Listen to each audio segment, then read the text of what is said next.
புதுவையில் சொத்து தகராற்றின் காரணமாக கொலை செய்யப்பட்ட இந்து முன்னணி நிர்வாகி வழக்கில் உறவினர் உட்பட 10 பேர் கைது செய்யப்பட்டுள்ளனர்.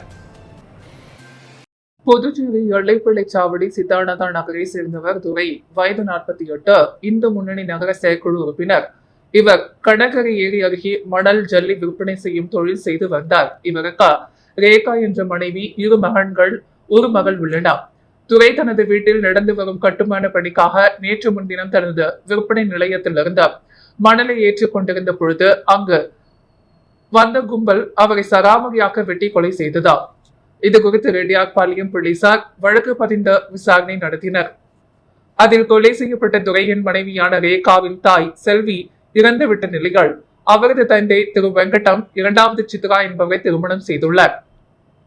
தனது சொத்துக்களை முதல் மனைவியின் மகளாக ரேகாவுக்கும் 2வது மனைவிக்கும் சரிபாதியாக எழுதி கொடுத்தார். 2வது மனைவிக்கு 4 பிள்ளைகள் என்பதால் இவர்கள் கூடுதல் சொத்து கேட்டு தகராறு செய்ததாக கூறப்படுகிறது. இதனால் இரு குடும்பத்தினருக்கும் இடையே முன்விரோதம் உள்ளது. இதற்கிடையே ரேகா குடும்பத்தினர் தங்களுக்கு கொடுக்கப்பட்ட இடத்தில் வீடு கட்டும் பணியில் ஈடுபட்டதால் எதிர்த்தரப்பினருக்கு கோபம் அதிகரித்துள்ளது. இந்த நிலையில் துரையை திரு வெங்கடத்தின் 2வது மனைவியின் மகன் சூர்யா தனது நண்பர்களுடன் சேர்ந்து வெட்டி கொலை செய்தது தெரிய வந்தது. இதையடுத்து எல்லைப்பிள்ளைச்சாவடியை சேர்ந்த சூர்யா, வயது 23, நாகராஜ், வயது 25, குயவர்பாளையத்தை சேர்ந்த கௌதம், வயது 20, ஸ்ரீநாத், வயது 24, மணிமாறன், வயது 22, திண்டிவனத்தை சேர்ந்த நரேஷ்குமார், வயது 23, லாஸ்பேட்டை சேர்ந்த அருள் பிரகாஷ், வயது 25, கோவிந்தசாலை சேர்ந்த கிருஷ்ணகுமார், வயது 21, கொம்பாக்கத்தை சேர்ந்த டேனியல், வயது 22 மற்றும் 17வது சிறுவன் உட்பட 10 பேரை போலீசார் நேற்று கைது செய்தனர். விசாரணைக்கு பிறகே கொலைக்கான முழு காரணம் தெரிய வரும் என்று போலீசார் தெரிவித்தனர்.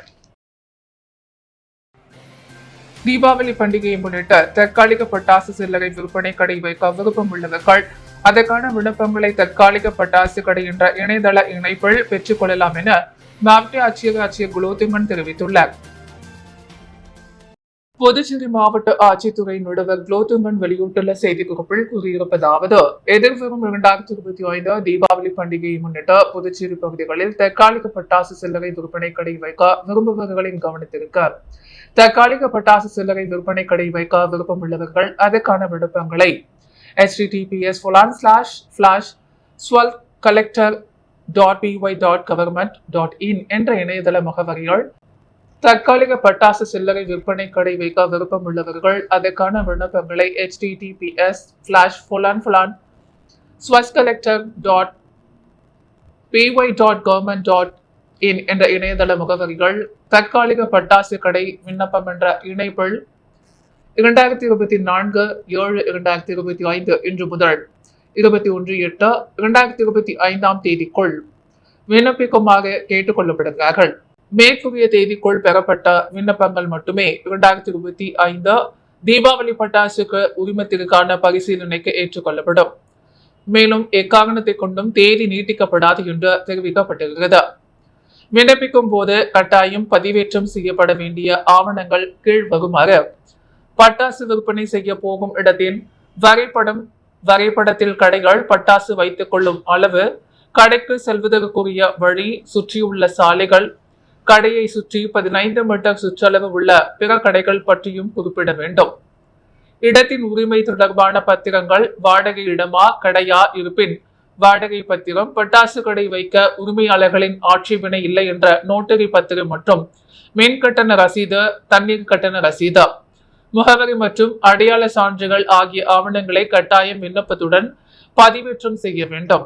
மேலும் குறிப்பிட்ட கால கெடுவிற்குள் விண்ணப்பம் சமர்ப்பித்தாலும் தகுதியுடைய விண்ணப்பங்களுக்கு மட்டும் பட்டாசு கடை உரிமம் வழங்கப்படும் என்று தெரிவிக்கப்படுகிறது. இவ்வாறு அதில் கூறப்படுகிறது.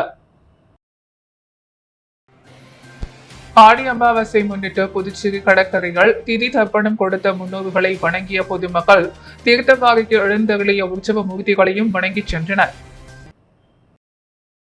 ஆடி அமாவாசை என்பது முன்னோர்களை நினைத்து படையலிட்டு வணங்குவதற்கு உகந்த நாளாகும். பொதுவாக ஒரு வருடத்திற்கு 96 முறை முன்னோர்களுக்கு பித்ரு தர்ப்பணம் செய்ய வேண்டும் என சாஸ்திரத்தில் சொல்லப்படுகிறது. அப்படி செய்ய இயலாதவர்கள் ஒவ்வொரு மாதமும் வரக்கூடிய அமாவாசையில் செய்யலாம் என்ற பித்ருலோகத்திலிருந்து தேடி வரும் முன்னோர்களுக்கு நிதி தர்ப்பணம் கொடுக்க வேண்டும் என்பதே சாஸ்திரம் சொல்லக்கூடிய விதி ஆகும். வருடத்தில் முக்கியமான 3 அமாவாசைகள், அதாவது ஆடி அமாவாசையை, தை அமாவாசையை, புரட்டாசி அமாவாசை ஆகிய நாட்களில் திதி தர்ப்பணம் கொடுப்பது நல்ல பலனை தரும். முதலில் வரக்கூடிய அமாவாசை ஆடி அமாவாசை ஆகும். ஆகவே ஆடி அமாவாசை சிறப்பு பெறுகிறது. ஆடி அமாவாசையை முன்னிட்டு புதுச்சேரி கடற்கரைகள் போகிறவர்களை கொண்ட முன்னோர்களுக்கு திதி கொடுப்பது வழக்கம். அதன்படி இன்று அதிகாலை முதலே ஏராளமான பொதுமக்கள் புதுச்சேரி கடற்கரையில் குவிய தொடங்கினர். வாழை இலையில் தர்ப்பை புல், காய்கறி, அரிசி, எல் சாதம் உள்ளிட்டவைகளை படைத்து பூஜை செய்தனர். பின்னர் அவற்றை எடுத்து சென்று கடலில் போட்டு மூதாதையரை வணங்கினர். தொடர்ந்து இலையில் சூடம் ஏற்றி ஆற்றில் விட்டு வழிபட்டனர். தொடர்ந்து கடல் தீர்த்தவாரிக்கு எழுந்தருளிய அருள்மிகு மணக்குள விநாயகர், லாசப்பேட்டை அருள்மிகு சிவசுப்பிரமணியர், ஸ்ரீ வரதராஜ பெருமாள், அருள்மிகு காமாட்சி அம்மன் உள்ளிட்ட 20க்கும் மேற்பட்ட உற்சவ மூர்த்திகளையும் பொதுமக்கள் வணங்கி சென்றனர். பட்டமளிப்பு விழாவில் பட்டம் பெறுவோருக்கு ஆடை கட்டுப்பாட்டை விதித்த ஜிப்மர் நிர்வாகம் புதிய உத்தரவு பிறப்பித்துள்ளது. பட்டமளிப்பு விழாவில் பட்டம் பெறுவோர் கருப்பு அங்கியை அணிவது வழக்கம். ஆனால் சமீபத்தில் மத்திய சுகாதாரத்துறை அமைச்சகம் பட்டமளிப்பு விழாக்களில் இந்திய பாரம்பரிய உடைகளை அணியுமாறு அறிவுறுத்தியது. மாணவர்கள் தங்கள் மாநிலத்தின் கலாச்சாரத்துக்கு ஏற்ப உடைகளை வடிவமைத்துக் கொள்ளலாம் என கூறப்பட்டது. ஆனால் ஜிப்மர் நிர்வாகம் பட்டம் பெறுவோருக்கு புதிய உத்தரவை பிறப்பித்துள்ளது. புதுச்சேரியில் இயங்கி வரும் மத்திய அரசின் நிறுவனமான ஜிப்மர் மருத்துவக் கல்லூரிகள் பட்டப்படிப்பை முடித்தவர்களுக்கான பட்டமளிப்பு விழா விரைவில் நடைபெற உள்ளது. இதற்கான விண்ணப்பங்கள் பெறப்பட்ட மருத்துவர்களுக்கு அனுப்பியுள்ள சுற்றறிக்கையில் பட்டமளிப்பு விழா ஆடையில் கட்டுப்பாடு அறிவிக்கப்பட்டுள்ளது. பட்டம் பெறும் மாணவர்கள் இந்திய பாரம்பரிய உடைகள் தான் வர வேண்டும் என அறிவிக்கப்பட்டுள்ளது. பாரம்பரிய உடை அணியாதவர்கள் பட்டமளிப்பு விழாவில் அனுமதிக்க மாட்டார்கள் என எச்சரிக்கப்பட்டுள்ளது. அதன்படி ஆண்களுக்கு வெள்ளை நிற முழுக்கை சட்டையுடன் பைஜாமா அல்லது வெள்ளை நிற வேட்டி அணிந்து கருப்பு அல்லது மெரூன் ஷூட் அணிந்து வர வேண்டும். பெண்கள் தங்க நிற பாருடன் கூடிய வெள்ளை நிற சேலையுடன் தங்க நிற ஜாக்கெட் அணிய வேண்டும் அல்லது தங்க நிற பார்டருடன் வெள்ளை நிற முழுக்கை சுடிதார் அல்லது சல்வார் காமிஸ் அணியலாம். சத்தம் எழுப்பாத சாண்ட்லைட் காலனியாக அணிந்து வர வேண்டும் என அறிவுறுத்தியுள்ளது. புதுச்சேரி வாழைக்குளம் அருள்மிகு செங்கேணி அம்மன் ஆலய 97ஆம் ஆண்டு சடல உற்சவ விழா முன்னாள் சபாநாயகர் VP சிவக்கொழுந்து மற்றும் பாஜக தலைவர் VP ராமலிங்கம் தலைமையில் நடைபெற்றது. புதுச்சேரி வாழைக்குளம் பகுதியில் அமைந்துள்ள அருள்மிகு செங்கேணி அம்மன் ஆலய 97ஆம் ஆண்டு சடல உற்சவ விழா திங்கட்கிழமை முதல் தொடங்கி நடைபெற்று வருகிறது. நேற்றிரவு அம்மன் திருவீதி விழா நடைபெற்றது. முன்னாள் சபாநாயகர் VP சிவக்கொழுந்து, பாஜக தலைவர் VP ராமலிங்கம் ஆகியோர் உபயத்தில் நடைபெற்ற இந்த விழாவில் அம்மனுக்கு சிறப்பு அபிஷேகம் செய்யப்பட்ட திருவீதி விழா நடைபெற்றது. நிகழ்ச்சிக்கு பாஜக ராஜ்பவன் தொகுதி ஒருங்கிணைப்பாளர் நாகராஜன் முன்னிலை வகிக்க பாஜக முன்னாள் மாநில நிர்வாகிகள் ஆனந்த கண்ணன், சாய் சுதாகர், ஆனந்த பாஸ்கர், ராயல் சீனிவாச பெருமாள், செல்வம், வீரமணி உட்பட பாஜக நிர்வாகிகள் பல கலந்து கொண்டனர். மணவேலி அரசு ஆரம்ப பள்ளி மாணவர்களுக்கு இலவச சீருடை, புத்தகங்கள் மற்றும் உணவு சாப்பிடும் உபகரணங்களை சபாநாயகர் செல்வம் வழங்கினார். புதுச்சேரி அரசு கல்வித்துறை மூலம் அரசு பள்ளி மாணவர்களுக்கு இலவச சீருடை வழங்கும் திட்டத்தின் கீழ் மணவேலி சட்டமன்ற தொகுதி மணவேலி பகுதியில் உள்ள அரசு ஆரம்ப பள்ளிகள் படிக்கின்ற மாணவ மாணவிகளுக்கு இலவச சீருடை, நோட்டு புத்தகங்கள் மற்றும் மதிய உணவு, அருந்துவதற்கான தட்டு மற்றும் டம்ளர் ஆகியவற்றை சபாநாயகர் வேம்பலம் செல்வம் இன்று வழங்கினார். மேலும் மாநில அளவில் நடைபெற்ற கராத்தே போட்டிகள் முதல் பரிசு பெற்ற மாணவனை பாராட்டினார். முன்னதாக மாணவர் தினத்தை முன்னிட்டு கர்மவீர காமராஜர் குறித்த நடனத்தை பள்ளி மாணவ மாணவிகள் சிறப்பாக அரங்கேற்றினர். இந்நிகழ்ச்சியில் பள்ளிகளின் வட்ட ஆய்வாளர் வாஞ்சிநாதன், பள்ளி தலைமை ஆசிரியை சாந்தா, ஆசிரியர்கள் எழிலரசி, ராணி மேரி, ஏஞ்சலின் மற்றும் அப்பகுதி முக்கிய பிரமுகர்கள் மற்றும் பள்ளி ஆசிரியர் பெருமக்கள், பெற்றோர்கள் பல கலந்து கொண்டனர். உப்பனாறு வாய்க்கால் மேல் சாலை அமைக்கும் பணியினை சட்டமன்ற உறுப்பினர் நேரு ஆய்வு மேற்கொண்டார். புதுச்சேரி உருளையன்பேட்டை தொகுதிக்குட்பட்ட மறைமலை அடிகள் சாலை, காமராஜர் சாலைக்கு இடைப்பட்ட உப்பனாறு வாய்க்கால் மேல் சாலை அமைக்கும் பணிகள் கடந்த 7 ஆண்டுகளாக தடைப்பட்டிருந்தது.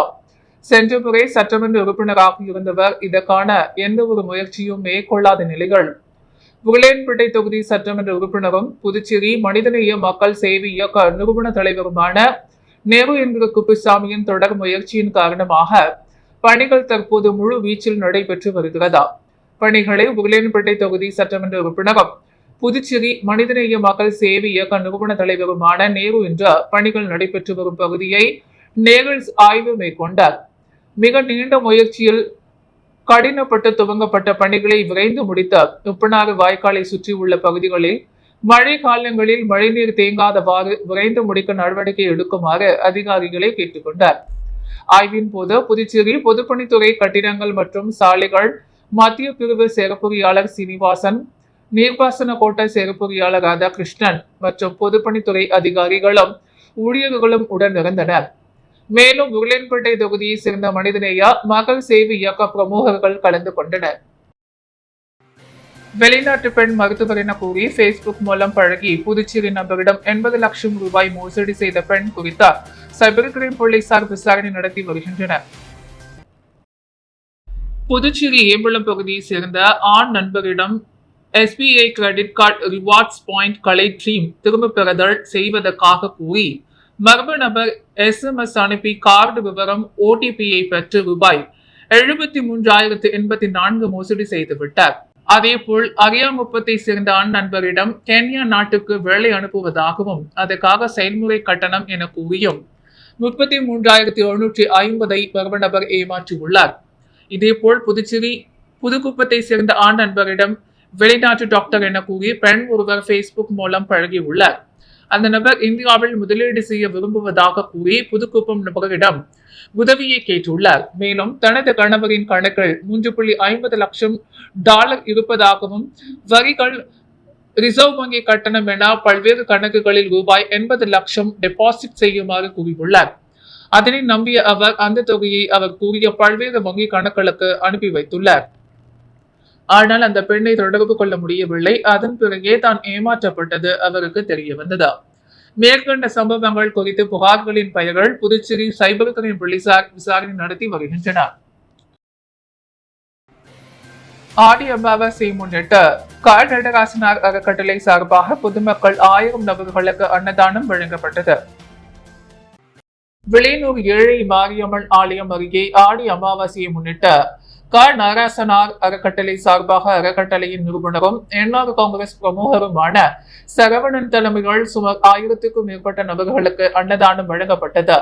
இதில் திரளான பொதுமக்கள் கலந்து கொண்டு அன்னதானம் பெற்று சென்றனர். நிகழ்ச்சிக்கான ஏற்பாட்டினை நடராசனார் அறக்கட்டளை நிர்வாகிகள் வெகு சிறப்பான முறையில் செய்திருந்தனர். ஆடி அமாவாசை முன்னிட்டு வேதபுரி பிரமாண சேவை மையத்தின் சார்பில் சிறப்பு தர்ப்பணம் கொடுக்கப்பட்டது. ஆண்டுதோறும் ஆடி அமாவாசையை முன்னிட்டு அதிகாலை முதல் பொதுமக்கள் தங்களது பித்ருகளுக்கு தர்ப்பணம் வழங்குவது வாடிக்கை. அதன்படி இந்த ஆண்டு முதல் வேதபுரி பிரமாண சேவை மையம் சார்பில் கடற்கரை சாலையில் சிறப்பு தர்ப்பணம் கொடுக்கப்பட்டது. பொதுமக்கள் தங்களது பித்ரு தோஷத்தினை நிவர்த்தி செய்வது எப்படி என்றும் மூதாதையர்கள் உரிய தர்ப்பணம் செய்வோர் அதனை எவ்வாறு செய்வது என்பதனை எடுத்து கூறியும் தர்ப்பணம் செய்தனர். இது குறித்து சாஸ்திரி வாசுதேவன் கூறும் பொழுது ஆடி முதல் மார்கழி வரை 6 மாதங்கள் பித்ருக்கள் பூலோகம் வந்து தங்குவதால் அவர்களை வரவேற்கும் வகைகளும் பித்ரு தோஷ நிவர்த்தினை செய்வது குறித்து விளக்கம் அளித்தார். முத்தியால்பேட்டை ஸ்ரீ பெரியபாளையத்தம்மன் ஆலயத்தின் 105ஆம் ஆண்டு ஆடி திருவிழாவில் 6ஆம் நாள் முத்து பல்லக்கு நிகழ்ச்சி நடைபெற்றது. புதுச்சேரி முதியால்பேட்டை பெருமாள்பேட்டை வீதியில் எழுந்தருளியுள்ள அருள்மிகு ஸ்ரீ பெரியபாளையத்தம்மன் தேவஸ்தான 105ஆம் ஆண்டு ஆடி திருவிழா இந்த மாதம் ஜூலை 18 தொடங்கி 24ஆம் தேதி இன்று வரை சிறப்பாக நடைபெற்றது. இந்நிலையில் நேற்று 6ஆம் நாள் உபயத்தில் காலை 9 மணிக்கு அம்மனுக்கு சிறப்பு அபிஷேகம் தீபாராதனை நடைபெற்றது. இதனைத் தொடர்ந்து காலை 11 மணிக்கு அம்மன் சிறப்பு அலங்காரத்தில் காட்சியளித்து அருள் பளித்தார். மதியம் 12 மணிக்கு தேவஸ்தான வாசலில் அன்னதானம் வழங்கப்பட்டது. இதனை அடுத்து மாலை 7 மணிக்கு முத்து பல்லக்கு விமானத்தில் அம்மன் திருவீதி உலா நடைபெற்றது. 6ஆம் நாள் உபயதாரரான அருள்மிகு ஸ்ரீ பெரியபாளையத்தம்மன் தேவஸ்தான இளைஞர் குழுவினர் முத்து பல்லக்கை விமானத்தில் அம்மன் திருவீதி உலா ஏற்பாடுகளை சிறப்பாக செய்திருந்தனர். அம்மன் திருவீதி உலா நிகழ்வில் தேவஸ்தான நிர்வாகிகள், இளைஞர் குழு மற்றும் ஊர் பொதுமக்கள் திரளாக கலந்து கொண்டனர். நடிகர் சூர்யாவின் 50வது பிறந்த நாளை முன்னிட்டு புதுச்சேரி மனிதநேய சூர்யா நற்பணி இயக்கத்தினர் சார்பில் ரெட்டியார்பாளையம் கருணை இல்லத்தில் இரவு உணவு வழங்கப்பட்டது.